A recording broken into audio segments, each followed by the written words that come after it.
Hello everyone, welcome back to my channel. तो आज हम करने वाले हैं लाइफ प्रोसेसेस चैप्टर, तो जिसको बिल्कुल शॉर्ट वे में करने वाले हैं, 1-1.5 घंटा नहीं लगाने वाले। तो जल्दी जल्दी स्टार्ट कर देते हैं। सबसे पहले अपने पास आता है भाई लाइफ प्रोसेसेस जो है। तो life process are basic process in the living organism में जो बेसिक से जो प्रोसेस होते हैं उसको अपन लाइफ प्रोसेसेस बोलते हैं। द बेसिक लाइफ प्रोसेस जो होते हैं वो न्यूट्रिशन, रेस्पिरेशन, ट्रांसपोर्टेशन, एक्सक्रीशन होते हैं। तो न्यूट्रिशन क्या होता है? न्यूट्रिशन होता है is a process to taking food, मतलब अपन फूड लेते हैं तो उस प्रोसेस को अपन बोलते हैं न्यूट्रिशन, ठीक है, और यूटिलाइज करते हैं उसको बोलते हैं रेस्पिरेशन। मतलब भाई अपन सांस लेते हैं, ऑक्सीजन लेते हैं, तो वो जो होता है वो अपना रेस्पिरेशन हो जाता है। ट्रांसपोर्टेशन मतलब कि द प्रोसेस बाय विच जो फूड है, ऑक्सीजन है, वाटर है और वेस्ट प्रोडक्ट है वो कहां से कहां जाते हैं, कैसे ट्रांसपोर्ट होते हैं वो। और एक्सक्रीशन मतलब जो वेस्ट प्रोडक्ट होता है वो अपने बॉडी से क्या हो जाता है, रिमूव हो जाता है, तो वो अपना एक्सक्रीशन हो जाता है। आई होप यहां तक सब कुछ समझ में आ गया होगा। यहाँ पे आपके पास फोटोज भी गिवन है जिसको थ्रू आप देख सकते हो। यहाँ पे ये अपना डाइजेस्टिव सिस्टम है। ये क्या बता रहा है? डाइजेस्टिव सिस्टम अपना होता है न्यूट्रिशन के लिए, ठीक है। यहाँ पे रेस्पिरेटरी सिस्टम क्या है? ये अपना रेस्पिरेटरी सिस्टम है। ये क्या है?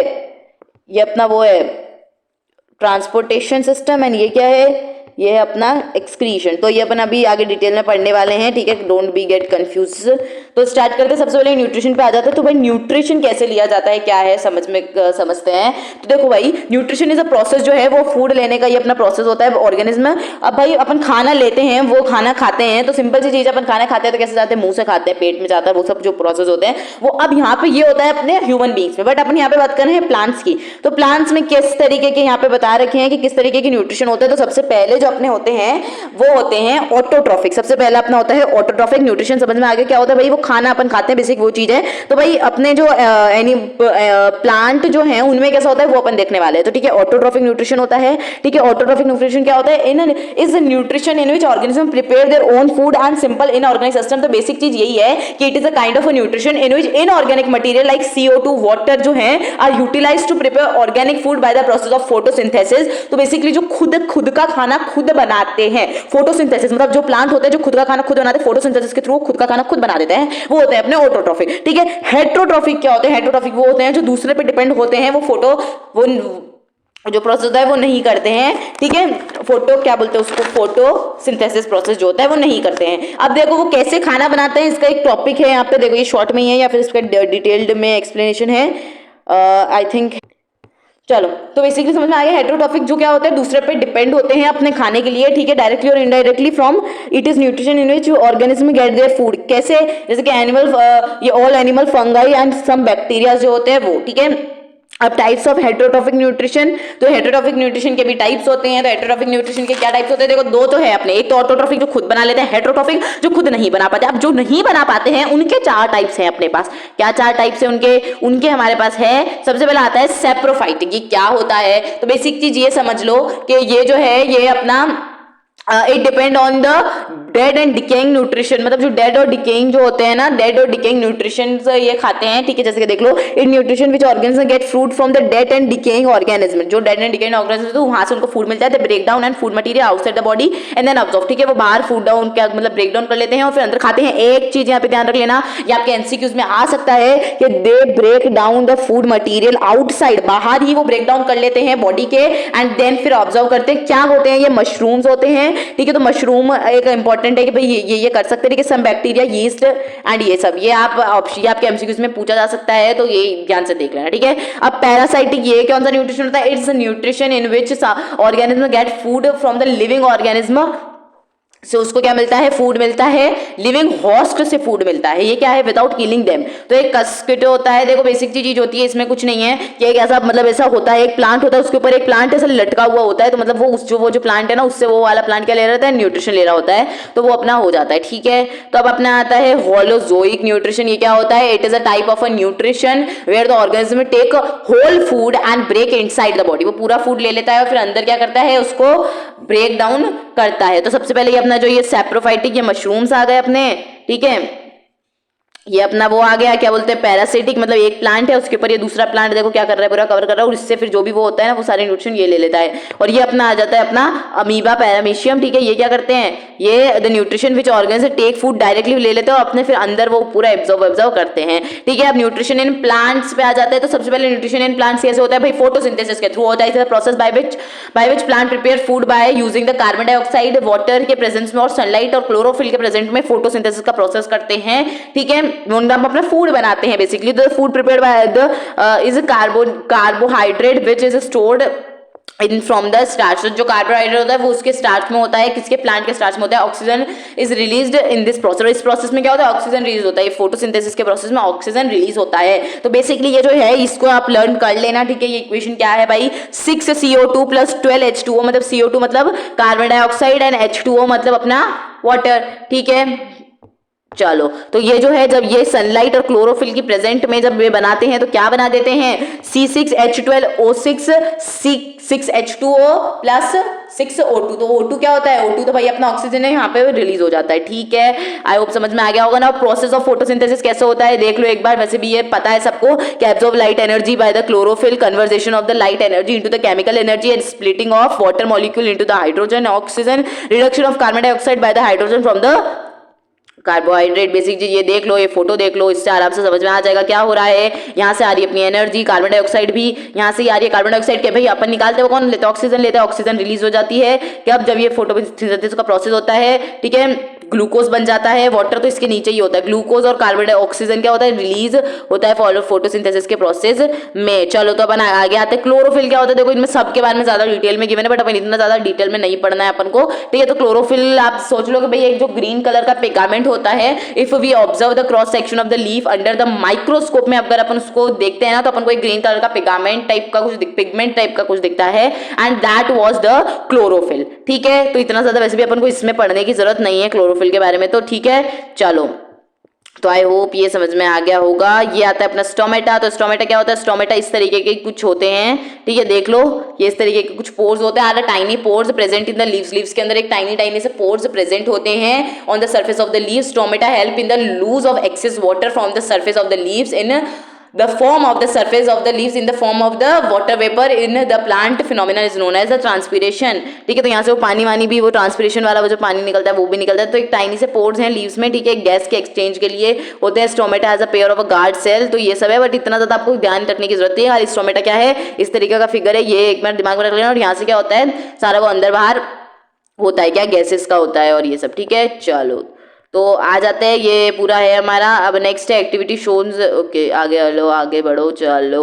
तो न्यूट्रिशन इन एनिमल में आ जाते हैं। न्यूट्रिशन इन एनिमल कैसे होता है भाई, न्यूट्रिशन कैसे होता है एनिमल में, तो न्यूट्रिशन इन अमीबा। सबसे पहले अमीबा में कैसे होता है, तो amoeba is a unicellular animal living in water, ठीक है। तो ये यूनिसेलुलर जो लेता है, और यहाँ पे एक बात सुन लेना, अमीबा के ऊपर पूरा एक क्वेश्चन पूछा जा सकता है, तो ये याद रख लेना, ठीक है। चलो, तो animal living water, it takes food by forming the finger, अरे यार क्या हो रहा है ये, okay, called pseudopodia and form the vacuole inside the food. अब बेसिक चीज ये तुम समझ लो, फोकट ये पता नहीं क्या है। चलो देखो क्या हो रहा है, न्यूक्लियस जो है वो इस तरीके से क्या कन्वर्ट हो जाता है, इस तरीके से हमारा फूड पार्टिकल है और ये हमारा न्यूक्लियस है, तो और ये पूरा हमारा अमीबा है। जब ये आगे जाता है तो क्या होता है, इस तरीके से ये बाहर निकल जाता है और ये ऐसा हो जाता है, ठीक है। फिर और क्या होता है कि ये फिर यहाँ से पूरा वो पोर्शन बंद कर देता है और इसको अपने अंदर रख लेता है, और फिर इसको क्या कर देता है, डाइजेस्ट कर देता है। और फिर इस तरीके से डाइजेस्ट करके इसको क्या कर देता है, अपना न्यूट्रिशन इन अमीबा हो जाता है। और ये इनगेस्शन क्या होता है, मतलब वो बाहर निकाल देता है, वेस्ट प्रोडक्ट टाइप समथिंग, ठीक है। ओके, तो आई होप समझ में आ गया होगा। अब आ जाते हैं हमारे न्यूट्रिशन इन ह्यूमन बीइंग पे। तो स्टार्ट करते हैं न्यूट्रिशन इन ह्यूमन बीइंग। तो nutrition in human being begins take place in the digestive system. तो भाई ये क्या है, beans human beings take place in the digestive system. पूरा वो होता है, क्या होता है भाई, खाना क्या, ये इससे समझ लो, ठीक है। और कुछ देखने की जरूरत नहीं है, डायग्राम से समझ लो तुम लोग। देखो क्या है यहाँ पे, ये अपन ने लिया, अपने मुंह में क्या होता है, सलाइवरी ग्लैंड्स होती है, उसके थ्रू अपना जो खाना होता है वो अच्छे से ले लेते हैं हम। माउथ से क्या करते हैं, इनटेक कर लेते हैं फूड, टीथ से फिर च्यू करते हैं, टंग से फिर rolling of the food and testing. Saliva glands क्या होता है, ये एक स्टिकी मटेरियल होता है। Starch is converted into the glucose by the saliva. Starch जो होता है वो कन्वर्ट हो जाता है ग्लूकोज में सलाइवा के थ्रू, ठीक है, जिसको अपन सलाइवरी अमाइलेस बोलते हैं। Oesophagus taking food by the mouth to the stomach, ये इसोफेगस होती है, ठीक है।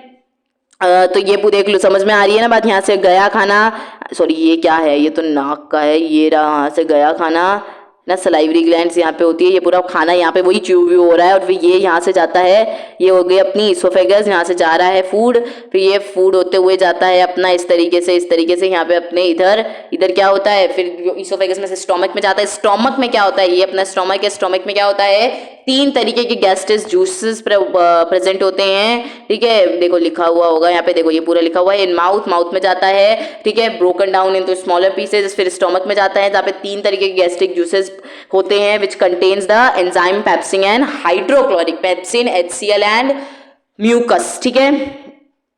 Enzyme pepsin, hydrochloric and mucus. तो ये तीन चीजें होती है, एक तो पेप्सिन होता है, एक HCl होता है और एक म्यूकस होता है। ये तीन चीजें वहां पे प्रेजेंट होती है। और जो अब यहाँ पे पेप्सिन क्या करता है, पेप्सिन जो होता है वो enzymes that break down the protein, जो अपन हेल्प करता है प्रोटीन के ब्रेकडाउन होने में। जो HCl है वो क्या हेल्प करता है, मेक्स द मीडियम एसिड, वो एसिड बनाता है, मेक्स द मीडियम एसिड, ठीक है, and help in the action of the pepsin. Mucus क्या होता है, वो प्रोटेक्ट करता है wall of the stomach from the action of the acid, ठीक है। चलो देन फिर इसके बाद में क्या होता है, जो फूड पास हो जाता है स्मॉल इंटेस्टाइन के वहां पे। सो आई होप समझ में आ गया होगा। अब यहाँ पे क्या है कि स्मॉल इंटेस्टाइन में क्या होता है, in the food mix with the bile from the liver, ठीक है, पैनक्रिएट जूस निकलता है फ्रॉम द पैनक्रियाज, और इस तरीके से ये पूरे प्रोसेसेस होते हैं। लार्ज स्टेप देखो फिर ये स्मॉल इंटेस्टाइन में तो फिर वो पूरा घूमता ही है भाई, देख लो तुम यहाँ पे देख लो, स्मॉल इंटेस्टाइन ये रही हमारी, एंड फिर उसके बाद में लार्ज इंटेस्टाइन में क्या हो जाता है, फिर लार्ज इंटेस्टाइन में absorb excess of the water and the rest of the material जो होता है फिर वो रिमूव हो जाता है, ठीक है। तो पूरा न्यूट्रिशन जो हमने पढ़ लिया है, आई होप कि न्यूट्रिशन में कुछ दिक्कत नहीं आई होगी, समझ में आ गया होगा, ठीक है। चलो आगे बढ़ते हैं। आगे क्या है, रेस्पिरेशन। रेस्पिरेशन पे आ जाते हैं। तो रेस्पिरेशन जो take place in all organism, सारे ऑर्गेनिज्म में टेक प्लेस लेती है रेस्पिरेशन, सारे ऑर्गेनिज्म में होता है, ठीक है।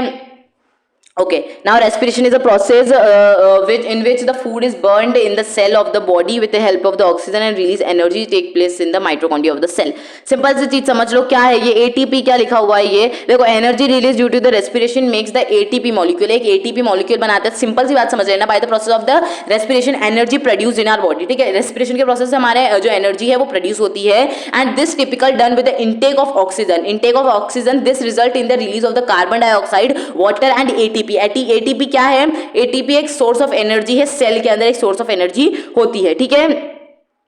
तो ये अपने ATP एंड इनऑर्गेनिक फॉस्फेट, तो क्या है ATP ADP प्लस ये ATP का ये क्या है एडिनोसाइन डी फॉस्फेट और एडिनोसाइन ट्री फॉस्फेट। तो ये ATP निकल जाती है कब, जब अपन ADP प्लस फॉस्फेट करते हैं तो एनर्जी फ्रॉम रेस्पिरेशन के थ्रू हमारे पास ATP आ जाती है। ATP क्या है, इतना ज्यादा डिटेल में मत सोचो, सिंपल सी चीज समझ लो। ATP क्या है, bye the process of the respiration energy क्या होती है, प्रोड्यूस होती है। और ये जो ATP है ये क्या होती है, एक the sourced energy in the cell. ये क्या होती है, source of energy in the cell, एक एनर्जी की सेल में होती है। और ATP एज मतलब फ्यूल की तरह यूज होती है अपनी बॉडी में, ठीक है। Energy is stored in the cell in from the ATP, तो एनर्जी होती है वो स्टोर्ड होती है सेल में ATP के थ्रू। When the cell needs energy ATP is broken down in the presence of, जब अपन को सेल को एनर्जी की जरूरत होती है तो ATP ब्रोकन डाउन ब्रोक हो जाती है, मतलब टूट जाती है, and then in the presence of the water to ADP energy is released. तो आई होप समझ में आ गया होगा। ATP से कंफ्यूज मत होना, सिंपल सी चीज ये समझ लो, ATP इंपॉर्टेंट है, ADP रहने दो। ATP सिंपल सी चीज है, the source of energy in the cell, ठीक है। बस इतना काफी है आपको लिए, ठीक है। चलो अब टाइप्स ऑफ रेस्पिरेशन, तो कितने तरीके के रेस्पिरेशन होते हैं, aerobic respiration and anaerobic respiration. इसको शायद डिफरेंस बिटवीन में पूछ सकते हैं, ठीक है, आई थिंक सो पूछ ले तो कर लेना भाई तुम, ठीक है, वैसे भी इजी होता है। चलो तो बड़ा कर देते हैं थोड़ा इसको, okay.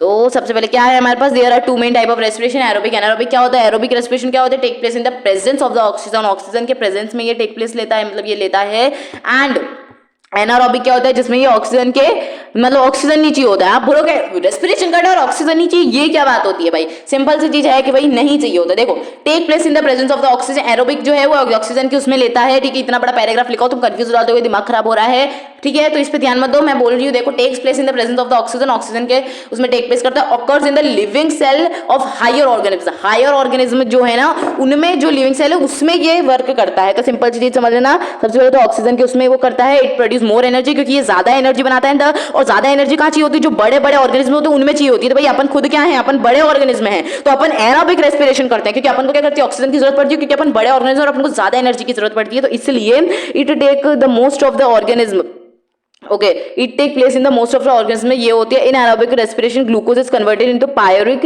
In the cytoplasm in the okay in the presence of the oxygen and then the presence of the, क्या लिखा है, रुको, इन पायरेट, रुको रुको रुको रुको, सिंपल सी चीज ये छोड़ तुम, ये नीचे पे आ जाओ, नीचे ये वाला ये समझो, ये क्या लिखा है ये पूरा देखो तुम। ग्लूकोज जो है, glucose in the presence of the क्या है, ओके ये रेस्पिरेशन का टाइप्स लिखा है, नीचे समझेंगे, ठीक है। पहले तुम ये दोनों समझ लो, अच्छा ठीक है, मैं बाद में समझा दूंगी आपको, ये रुको अभी समझा दूंगी, बट पहले एनारोबिक देख लो। एनारोबिक क्या होता है? एनारोबिक वो होता है जो एब्सेंस, ऑक्सीजन के एब्सेंस में होता है, and occur in the yeast and bacteria. Yeast और बैक्टीरिया में ये होता है, ठीक है, यीस्ट और बैक्टीरिया में ये सब होता है। एंड एंड प्रोडक्ट जो होते हैं वो क्या होता है? इथेनॉल और एसिड और लैक्टिक एसिड, ये दोनों जो ऐसे प्रोडक्ट है, इथेनॉल एंड लैक्टिक एसिड, जो वहां क्या होते हैं? एंड प्रोडक्ट होते हैं। और इसमें एंड प्रोडक्ट क्या होते हैं? इसके एंड प्रोडक्ट होते हैं CO2 एंड H2O, इसके एंड प्रोडक्ट होते हैं। आई होप समझ में आ रहा होगा कि मैं क्या बता रही हूँ। चलो तो अब अपन आगे देखें, ये देखो ये वही चीज लिखी हुई है, वो ऊपर है ना, ये समझ लो, ये जो है ना ये लैक्टिक एसिड, ये क्या हो रहा है, ये क्या हो रहा है, तो वो चीज नीचे लिखी हुई है, तो अपन इसमें ज्यादा इजीली समझ में आ जाएगा, साफ साफ लिखा है तो इसलिए, ठीक है। तो सिंपल सी चीज समझ लो, मैं आपको बता देती हूँ बाय द वे, ठीक है। जो स्टेप ऑफ रेस्पिरेशन, तो रेस्पिरेशन के स्टेप क्या होते हैं? सबसे पहले क्या किया जाता है? ग्लूकोज मॉलिक्यूल जो होता है वो ब्रोकन डाउन किया जाता है इनटू द पायरुविक एसिड। तो सबसे पहले समझ लो ग्लूकोज जो है वो पायरुविक एसिड में क्या किया जाता है? ब्रोकन तोड़ा जाता है इन द साइटोप्लाज्म में, ठीक है, साइटोप्लाज्म में तोड़ा जाता है। Glucose molecule is compose of 6 carbon atom. तो ग्लूकोज मॉलिक्यूल होता है वो किसका होता है? 6 कार्बन एटम का होता है, ठीक है। तो compose of the 6 carbon atom, while pyruvic acid compound of the 3 carbon atom. और फिर पायोरेट क्या होता है? वो 3 कार्बन एटम का हो जाता है, ठीक है। कंपोज्ड मतलब कि भाई ये 6 का है, टूटने के बाद में आधा आधा हो जाएगा, ठीक है, वही चीज बताएगी ये, ठीक है। Pyruvic acid further breaking down into the pyruvic acid takes place in the mitochondria. अब क्या होता है? अब पायोरिक एसिड में हो गया, अब वो माइटोकॉन्ड्रिया में टेक प्लेस होता है। फिर जो भी अब आगे के जो भी काम होंगे वो माइटोकॉन्ड्रिया में होते हैं, ठीक है, माइटोकॉन्ड्रिया में होते हैं। And it depend on the type of respiration happen in the organism. अब वो कौन से ऑर्गेनिज्म में वो रेस्पिरेशन हो रहा है वो उस पर डिपेंड करता है, वो कौन सा ऑर्गेनिज्म में हो रहा है उस पर डिपेंड करता है, ठीक है। कौन सा रेस्पिरेशन हो रहा है उस पर भी डिपेंड करता है भाई वो एरोबिक हो रहा है या एनारोबिक हो रहा है। तो वही चीज यहाँ पे भी लिखी हुई थी कि भाई जो ये एरोबिक में कैसा रेस्पिरेशन वो हो रहा होता होगा और ये एनारोबिक में कैसा होता है, तो वो उस पर डिपेंड करता है। तो यहाँ तक की कहानी तो दोनों की सेम ही है, जिसमें वो ग्लूकोज जो होता है वो पायरिक एसिड में कन्वर्ट हो जाता है। अभी भी समझ में नहीं आ रहा, मैं वापस से बता देती हूँ। ग्लूकोज है, ये रहा हमारा ग्लूकोज, ये क्या होता है? साइटोप्लाज्म के अंदर ग्लूकोज साइटोप्लाज्म के अंदर क्या होता है? पायरुवेट एसिड में कन्वर्ट हो जाता है, ठीक है, पायरुविक एसिड में कन्वर्ट हो जाता है। उसके बाद में क्या होता है? फिर क्या होता है? जब ये अगर ये माइटोकॉन्ड्रिया में टेक प्लेस ले रहा होता है, मतलब माइटोकॉन्ड्रिया में जहां पे प्रेजेंस होती है, ऑक्सीजन होता है, माइटोकॉन्ड्रिया के अंदर जहां पे ऑक्सीजन होता है, तो क्या हो जाता है? तो वो CO2 H2 और एनर्जी में कन्वर्ट हो जाता है। और अगर वो किसमें मसल्स सेल में टेक प्लेस लेता है जहां पे ऑक्सीजन नहीं होती, एब्सेंस होता है ऑक्सीजन का, तो वो किसमें कन्वर्ट हो जाता है? वो लैक्टिक एसिड और एनर्जी में कन्वर्ट हो जाता है। एंड फिर अगर वो ये कहां पे ले रहा है? ईस्ट में हो रहा है, अगर वो ईस्ट में हो रहा है, ठीक है, तो क्या हो रहा है? वो हो जाता है फिर एब्सेंस ऑफ ऑक्सीजन में, तो उसमें से निकल जाते हैं अपने इथेनॉल, CO2 और एनर्जी। तो आई होप समझ में आ रहा होगा। वापस से बता देती हूँ, ये थोड़ा कंफ्यूजिंग लगता है सबको। क्या हो रहा है? ग्लूकोज साइटोप्लाज्म के अंदर कन्वर्ट हो जाता है पायरुविक एसिड में। फिर यहां तक की कहानी सब में सेम रहती है। फिर अगर वहां पे प्रेजेंस है, ऑक्सीजन है, मतलब अगर वो माइटोकॉन्ड्रिया में होता है, फिर आगे का जो भी फर्दर है वो माइटोकॉन्ड्रिया में भी हो सकता है, मसल सेल में हो सकता है, यीस्ट में हो सकता है। तो अगर वो माइटोकॉन्ड्रिया में हो रहा है तो वहां पे तो ऑक्सीजन प्रेजेंट होता है, तो क्या होता है? CO2 प्लस H2 और एनर्जी निकल जाती है। एनर्जी तो सब में निकलेगी, ये तुम याद कर लेना, एनर्जी सब में ही निकलेगी। और अगर वो क्या बोलते हैं मसल सेल में हो रहा है जहां पे ऑक्सीजन नहीं होता है, तो लैक्टिक एसिड और एनर्जी निकलेगी। और अगर वो यीस्ट में हो रहा है जहां पे भी ऑक्सीजन नहीं होता है, तो वहां पे इथेनॉल प्लस CO2 निकलेगा। अब अपन यहाँ पे आएंगे तो अब आप शायद समझ पाओगे कि मैं क्या बोल रही हूँ। क्या हो रहा है? ग्लूकोज साइटोप्लाज्म के अंदर पायरुवेट एसिड में कन्वर्ट हो रहा है। और एरोबिक क्या होता है? एरोबिक होता है जिसमें प्रेजेंस ऑफ ऑक्सीजन, और प्रेजेंस ऑफ ऑक्सीजन हमने क्या देखा? प्रेजेंस ऑफ ऑक्सीजन में हमने क्या देखा कि वो होता है माइटोकॉन्ड्रिया में। और माइटोकॉन्ड्रिया में हो गया ये क्या हो गया? माइटोकॉन्ड्रिया में हो गया प्रेजेंस ऑफ ऑक्सीजन में, तो क्या निकला? CO2 H2 और एनर्जी। उसी तरीके से हमने यहाँ पे देखा कि एब्सेंस ऑफ ऑक्सीजन में क्या होता है? एब्सेंस ऑफ ऑक्सीजन में क्या होता है? दो तरीके से होता है भाई। अगर वो एब्सेंस ऑफ देखो ग्लूकोज है, ग्लूकोज साइटोप्लाज्म में पायरुवेट एसिड में कन्वर्ट हुआ, फिर वो जाएगा मसल सेल में जिसमें ऑक्सीजन नहीं होती, तो लैक्टिक एसिड और एनर्जी में कन्वर्ट हो जाएगा। उसी तरीके से यहाँ पे क्या होता है? इसमें भी एब्सेंस और ईस्ट में जाएगा, ईस्ट में भी ऑक्सीजन नहीं होती, तो इथेनॉल और CO2 में कन्वर्ट हो जाएगा। तो आई होप समझ में आ गया होगा कि मैं क्या बता रही हूँ। अब रेस्पिरेशन देख लेते हैं ह्यूमन बींग्स में कैसा होता है। तो the main organ of the respiratory system are nostril. जो मेन ऑर्गन है ये सारे होते हैं nostril, nasal cavity, pharynx, larynx, trachea, ये सब इसके थ्रू मैं समझा देती हूँ आपको क्या है, ठीक है। एक मिनट भाई, रुको रुको रुको। चलो तो देखो क्या है यहाँ पे हमारे पास रेस्पिरेशन इन ह्यूमन, ठीक है। तो ये रे हमारा पूरा ह्यूमन में इस तरीके से होता है। देख लो फैरिंक्स, लैरिंक्स क्या है देख लो, सिंपल सी चीजें। नाक से पहले अपन सांस लेते हैं, सांस ली अपन ने, फिर क्या हुआ? वो नेसल कैविटी के थ्रू कहाँ गया, अंदर गया, ठीक है, नॉस्ट्रल्स ली, नेसल पैसेज से, नेसल कैविटी से वो गया, फिर आता है हमारा फेर्नेक्स, यहाँ पे जाता है वो फेर्नेक्स, क्या आता है, it contain a ring of a cartilage which ensure that the air passage does not collapse, ठीक है। ये पूरा आप एक बार देख लो, अपन नीचे पढ़ लेंगे, ठीक है। देखो, air enters through the nostril, nostril में क्या करती है, एयर जाती है, ठीक है। The hair and the mucus traps the dust particle को ये रोक लेते हैं। कौन रोक लगते हैं भाई, जो अपने नेसल, जहां से वो जा रही है, क्या है वो, नेसल कैविटी, नेसल पैसेज में से जा रही है वहां पे, ठीक है। चलो, देन होता है it then passes through the pharynx से पास होती है, लाइनेक्स से पास होती है, trachea, bronchi, enters in the lungs, the trachea has a ring of the cartilage होता है इसके पास, that will prevent the collapsing, ताकि वो कोलैप्स ना हो पाए। द ब्रोंकी होती है वो डिवाइड इनटू स्मॉलर ट्यूब्स में डिवाइड हो जाती है। देखो सिंपल सी चीज है, क्या हो रहा है यार, सिंपल सिंपल सीधी सीधी जाएगी, ठीक है। यहाँ से जाएगी नेसल कैविटी में थ्रू होकर फेर्निक्स में, उससे लाइनेक्स यहाँ से होगी। ये क्या होता है, अपन वो आवाज, वो क्या बोलते हैं, वॉइस बॉक्स भी बोलते हैं ना इसको, ठीक है। तो ऐसे जाएगी, ये पूरा ट्रेचिया होता है, हार्ड हार्ड सा आपको दिख रहा होगा, ये हार्ड हार्ड सा दिख रहा है ना, ये दिखने में ही पता चल रहा है ये इस तरीके का कुछ, तो ट्रेचिया होता है, इससे थ्रू ये इधर जाती है। फिर यहाँ पे ये जो ट्रेचिया है, ये क्या है, ओके, ये जो ट्रेचिया है ये यहाँ पे कन्वर्ट हो जाता है, तो ये जो कन्वर्ट हो जाता है ना, इसको अपन बोल देते हैं ब्रोंकी, ठीक है। ब्रोंकी द मेन पैसेज वे जो घुसने का होता है, तो ये जो इतना सा जो पार्ट है ये ट्रेचिया का, ये हो जाता है ब्रोंकाई, इधर भी कन्वर्ट हो जाता है, तो वो ये इधर वाला ब्रोंकाई, ठीक है, वो हो जाता है। फिर वो ब्रोंकियोल्स में कन्वर्ट हो जाता है। फिर ये ब्रोंकियोल्स मतलब ये जा रहे हैं ना, ये सब ये ब्रोंकियोल्स है अपने, ठीक है, वाइट वाइट कलर के ये जो जा रहे हैं ये ब्रोंकियोल्स है। और इसके अंदर फिर उसके बाद में ये एल्वियोली होता है, ये गोल गोल से दिख रहे हैं ना आपको, ये एल्वियोली होता है, ठीक है। आई होप समझ में आ गया होगा, इसमें और अच्छे से देख लो, ठीक है। ये हो गया अपना, ये तो मैंने इसमें तो समझा दिया आपको, ये एल्वियोली इस तरीके से वो अंदर होते हैं, ठीक है। यहाँ तक अपनी जो होती है वो जाती है, द स्मॉलर ट्यूब्स होते हैं, ये क्या बैलून लाइक स्ट्रक्चर होता है, it's called alveoli. I hope समझ में आ गया होगा। चलो आगे बढ़ते हैं, आगे अपने पास मैकेनिज्म ऑफ ब्रीदिंग, कैसा ब्रीदिंग होती है तो देख लो एक बार, ठीक है। मैकेनिज्म ऑफ ब्रीदिंग में इनहेलेशन क्या बोलते हैं, इनहेलेशन होता है एंड एक्सहेलेशन होता है, ठीक है। देखो हम जब सांस लेते हैं तो क्या होता है, जब हम सांस लेते हैं when breathe in the air the muscles of the diaphragm, diaphragm क्या हो जाता है, कॉन्ट्रैक्ट हो जाता है, ठीक है। और जब हम क्या करते हैं डाउनवर्ड, जब हम हमारी चेस्ट कैविटी एक्सपैंड हो जाती है, मतलब जैसे सांस लेते तो अपनी चेस्ट कैविटी क्या हो जाती है, एक्सपैंड हो जाती है, और जैसे सांस छोड़ते हैं तब वो वापस से अंदर चली जाती है। समझ में आ रही है ना बात, क्या हो रहा है, अपवर्ड और डाउनवर्ड का इस तरीके का मूवमेंट होता है, तो वही अपना पूरा यहाँ पे लिखा हुआ है, ठीक है। और ब्रीथ आउट, जब हम बाहर सांस लेते हैं तो जो म्यूकस डायफ्राम है वो रिलैक्स हो जाता है, लेते हैं तब वो रिलैक्स हो जाता है, छोड़ते हैं तब वो क्या हो जाता है, वापस ऐसा हो जाता है। मतलब वो डायफ्राम सबसे लास्ट में होता है, दिखा देती हूँ आप लोगों को डायफ्राम कैसा होता है। ये अपना डायफ्राम होता है ना, ये अपना डायफ्राम होता है, ये जो है ना, ये तो अपन जब सांस लेते हैं तो ये फूल जाता है, तो ये सीधा हो जाता है, फिर वापस से सांस छोड़ते हैं तो ये वापस ऐसा हो जाता है। समझ में आ रही है ना बात। चलो तो आई होप समझ में आ गया होगा। आगे बढ़ते हैं अपन, आगे आ जाता है अपना ट्रांसपोर्टेशन। तो 25 मिनट में मैंने दोनों से करवा दिया, अब जल्दी जल्दी आगे भी बढ़ जाते हैं। ट्रांसपोर्टेशन क्या होता है, ह्यूमन बीइंग में ट्रांसपोर्टेशन होता है। ये थोड़ा कॉम्प्लिकेटेड लगता है, बट नहीं भाई कॉम्प्लिकेटेड मत समझना, जल्दी जल्दी कर लेंगे हम इसको भी अच्छे से। तो ट्रांसपोर्टेशन इन ह्यूमन बीइंग, तो ह्यूमन बीइंग में ट्रांसपोर्टेशन कैसे होता है, सबसे पहले देख लो भाई कि ट्रांसपोर्टेशन होता है ब्लड, आर्टरीज, वीन्स, कैपिलरीज, ये कुछ ऐसी चीजें हैं जिनके थ्रू अपना ट्रांसपोर्टेशन होता है। और हार्ट तो बहुत ज्यादा इंपॉर्टेंट है, तो ये सब पहले सब इसके बारे में देख लेते हैं अपन क्या होता है ये सब।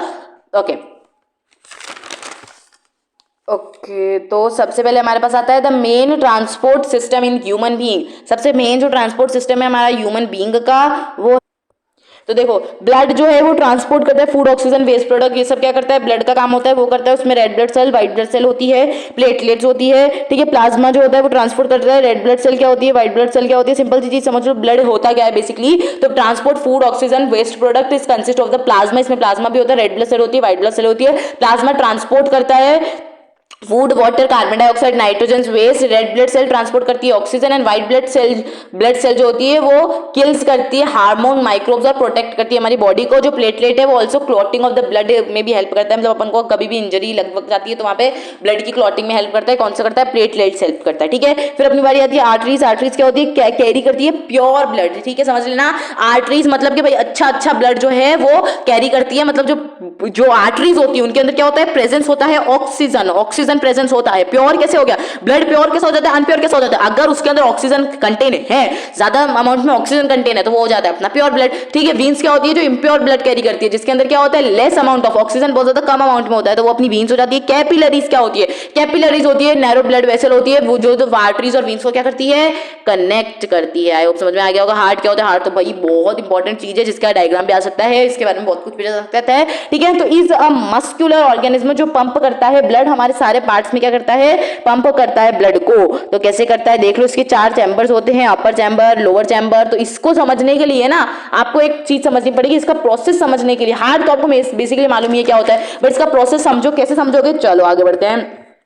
आप लोगों के लिए लेके आई हूं आप लोगों का ये प्रोसेस। तो ये इससे है ना थोड़ा कंफ्यूज हो जाओगे तुम लोग कि भाई क्या हो रहा है, ये समझ में नहीं आएगा तुम्हें, तो मैं तुम लोगों के लिए इजी वे में समझा दूंगी कि भाई क्या हो रहा है हमारा। ओके, तो देखो समझ में नहीं आ रहा है, राइटिंग नहीं समझ में आ रही है तो सॉरी, ठीक है, बट ऐसे ही समझना पड़ेगा, ठीक है, क्योंकि लिखा नहीं जा रहा है, इसकी स्पेलिंग से नहीं हो रही होगी मेरे से, ठीक है। बट सिंपल सी बात समझ लो, ये अपनी बॉडी ऑर्गेनिज्म है, ठीक है, बॉडी ऑर्गन है। यहाँ से अपना ये जो ब्लड है, कौन सा, बॉडी, पूरे बॉडी में से ये अपना जो ये जो होते हैं ना, ये एंट्री क्या पर अपने वो वीन्स और वो सब आर्टरीज और वीन्स, वो सारे जो ब्लड है वो लेके जाती है, कहाँ पे जाती है, ये हार्ट समझ लो अपना, ये हार्ट अपना राइट साइड वाला हार्ट, ये समझ लो अपना लेफ्ट साइड वाला हार्ट, ठीक है, हार्ट समझ लो इसको। तो वो अपना जो ब्लड लेके जाती है, कौन सा ब्लड लेके जाती है, पूरी बॉडी में से जो भी इम्प्योर ब्लड है, जो भी गंदा है, मतलब जिसके अंदर ऑक्सीजन की कम है, CO2 ज्यादा है, वो सारा ब्लड लेके जाती है, कहाँ पे जाती है, राइट वाले एंट्रियम में जाती है। इस तरीके से जाती है बॉडी पार्ट्स, और इस तरीके से इसमें जाती है, इसके अंदर जाता है अपना ब्लड, और इसके अंदर जाता है, फिर इसके नीचे जाता है वेंट्रिकल में, और यहां से फिर चला जाता है अपने ऐसे लंग्स की तरफ, ठीक है। पूरा सिस्टम समझ आ गया। ये ऊपर वाले पे जाएगा सबसे पहले, फिर ऊपर से नीचे, फिर इधर से लंग्स में जाएगा, और फिर लंग्स क्या कर देते हैं, लंग्स बाहर कर देते हैं कार्बन डाइऑक्साइड को, फिर जो ऑक्सीजन बचते वाला ब्लड होता है उसको वापस से पास ऑन कर देते हैं इधर अपने लेफ्ट वाले एंट्रियम में। तो लेफ्ट वाले एंट्रियम में इस तरीके से जाता है ब्लड, इधर से नीचे जाता है, वेंट्रिकल में जाता है, वेंट्रिकल से वापस यूं होके अपने बॉडी ऑर्गन्स तक पहुंचा देते हैं। तो ये इस तरीके का पूरा सिस्टम होता है अपना, ठीक है। तो ये पूरे 4 चैम्बर में डिवाइड होता है, ठीक है। और इसमें ये ऊपर वाला जो होता है उसको अपन एंट्रियम बोलते हैं, नीचे वाले को वेंट्रिकल बोलते हैं, ठीक है। इस साइड वाले को राइट वाला एंट्रियम, राइट वेंट्रिकल, इधर को राइट एंट्रियम, लेफ्ट एंट्रियम, लेफ्ट वेंट्रिकल। तो आई होप ये जो सिस्टम है, अब कोई दिक्कत नहीं आएगी इसके सिस्टम को समझने में, तो इसको मिटा देते हैं। चलो, तो अब आप इसको देखोगे ना, तो अब आपको कोई दिक्कत नहीं आएगी। क्या हो रहा है, ये हो रहा है कि यहाँ पे जा रहा है हमारा ब्लड, ये राइट एंट्रियम में, ये पाइप में से जाता होगा, इतने सारे पता नहीं कितने पाइप है, तो इस पाइप में से जाता है, इस तरीके से यहाँ से इस पाइप में से जाता है, ये पीछे की साइड से फिर वो चला जाता है, ठीक है, इसमें जाता है, फिर पीछे की साइड से वो करके ऊपर चला जाता है, इधर से ये इस पंप इससे आता है, यहाँ पे आता है, इसके अंदर जाता है, तो इस तरीके से चला जाता है। तो आई होप समझ में आ रहा होगा कि क्या लिखा है, कैसा लिखा है, बहुत कंफ्यूजिंग सा हो रहा होगा, बट समझ लो भाई तुम, ठीक है। चलो, अब एक और बात यहाँ पे ध्यान रखना कि क्या है कि पहले मैं एक बार वर्किंग ऑफ हार्ट पूछ ले, तो क्या क्या लिख के आना है, सिंपल सी चीज समझ लो। सबसे पहले तो कि भाई इसके 4 चैम्बर्स होते हैं, ठीक है, 4 चैम्बर्स होते हैं, एंड डिवाइडेड इनटू 4 चैम्बर्स, ठीक है, and all of the blood to flow one direction, हाँ ठीक है, देखो रुको, only right atrium receive the carbon dioxide rich blood, मतलब राइट एंट्रियम में कार्बन डाइऑक्साइड वाला ब्लड जाता है from the various part of the body में से, and then moved into the right ventricle, फिर राइट वेंट्रिकल में जाता है, और फिर वो राइट वेंट्रिकल लंग्स तक पहुंचा देता है कार्बन डाइऑक्साइड ब्लड को, जो फिर वो बाहर रिमूव कर देता है। फिर जो ऑक्सीजन जो होता है वो एब्जॉर्ब हो जाता है, एंड ऑक्सीजन वाला जो ब्लड होता है वो रिसीव ऑक्सीजन रिच ब्लड जो होता है वो वापस अपने हार्ट में लेफ्ट एंट्रियम के पास आ जाता है, फिर लेफ्ट वेंट्रिकल के पास से फिर चला जाता है अपने बॉडी पार्ट में। तो ये अपना होता है, इस तरीके का होता है, समझ में आ रही बात, ये पूरा अपना सिस्टम होता है। Then the blood pumped out heart when the muscles of the left ventricle contract। तो समझ में आ रही है ना बात कि भाई जब ये क्या इसमें ब्लड आएगा तो ये फूल जाएगा, फिर ये जब छोटा होगा तब सारा ब्लड इधर पास हो जाएगा। तो वो ब्लड पंप वो क्यों करता है, हार्ट पंप क्यों करता है, इसी तरीके से वो जो ब्लड है ना वो इधर से पास होता रहता है, तो इसलिए वो पंप। ओके, तो अब यहाँ पे आते हैं अपने पास, रुको आगे क्या की मैंने वो देख लेते हैं पहले। ये वर्किंग ऑफ द हार्ट है, वर्किंग ऑफ द हार्ट मैंने आपको बता दिया है, ठीक है, बट एक बार देख लो आप लोग, ठीक है। ओके, ट्रांसपोर्टेशन इन प्लांट है, तो चलो मैं बता ही देती हूँ फिर आपको, मुझे लगा आगे स्लाइड्स होगी इसकी। चलो, डबल सर्कुलेशन क्या होता है, डबल सर्कुलेशन पूछा भी जा सकता है आपके एग्जाम में। डबल सर्कुलेशन क्या होता है भाई, डबल सर्कुलेशन ये होता है कि ब्लड जो होता है वो 2 बार ट्रैवल करता है। देखो, एक बार तो ब्लड आया इम्प्योर वाला आया, इधर से गया उधर गया, फिर वापस से वो वाला ब्लड आया प्योर होकर और अपने बॉडी पार्ट्स में चला गया। तो 2 बार अपने हार्ट में से ट्रैवल करता है ब्लड, एक बार राइट साइड में ट्रैवल करता है, एक बार लेफ्ट साइड में ट्रैवल करता है। समझ में आ रही है बात, बस ये हो जाता है अपना डबल सर्कुलेशन। अब पल्मोनरी का सर्कुलेशन क्या होता है, पल्मोनरी सर्कुलेशन होता है blood moves from heart to lungs, heart से लंग्स में जाता है, तो वो हो जाता है अपना and back to heart, heart से लंग्स में, लंग्स से हार्ट। फिर सिस्टमैटिक सर्कुलेशन क्या होता है, blood moves from the heart to rest of the body, ठीक है। तो समझ में आ रही है, वो नीचे नीचे का प्रोसेस अपना हो जाता है। देखो समझो मेरी बात को, एक सेकेंड, ओके तो ये जो अपना बॉडी पार्ट है समझ लो ऊपर लंग्स है, तो ये ऊपर ऊपर का जो भी पार्ट हो गया जिसमें से ये जा रहा है और ये लंग्स से आ रहा है, तो ये ऊपर ऊपर का जो भी पार्ट हो गया ये अपना पल्मेनरी सर्कुलेशन हो जाता है। और नीचे नीचे का पार्ट हो जाता है ना जिसमें वो यहाँ से गया या फिर यहाँ से वापस आया, तो ये नीचे नीचे का जिसमें बॉडी पार्ट से कनेक्ट होता है वो अपना हो जाता है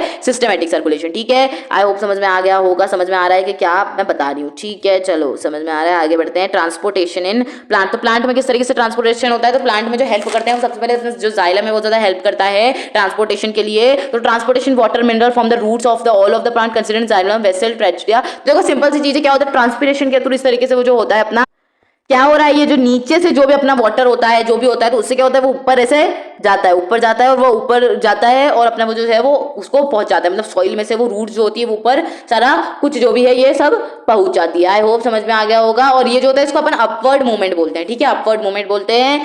ओके नाउ नेक्स्ट होता है अपना फ्लोएम। ये क्या है, तो बेसिकली ये जो है ये transport from limbs to other, leaves से वो ट्रांसपोर्ट करता है other part of the plant में, इसको अपन ट्रांसलोकेशन बोलते हैं। ठीक है, एंड द क्या बोलते हैं phloem consist of the sieve tubes and companion cell food from the leaves transferred from the xylem entry in the ATP molecule due to the osmotic in the transportation of food। Simple सी चीज है, क्या है भाई देख लो, leaves में जो food होता है वो जाता है अपने नीचे की तरफ, कहाँ पे जाता है, और ये जो फूड है ठीक है जो फूड है लीव्स के अंदर वो कहाँ पे ट्रांसफर हो जाता है, जाइलम के पास ट्रांसफर हो जाता है by the energy of ATP molecules की जो एनर्जी, एटीपी क्या बोला था मैंने, एनर्जी होती है, सेल में एनर्जी होती है, तो वही एनर्जी के थ्रू क्या हो जाता है वहाँ पे ट्रांसफर हो जाता है due to the osmotic pressure of the water, water का जो प्रेशर होता है उसके थ्रू।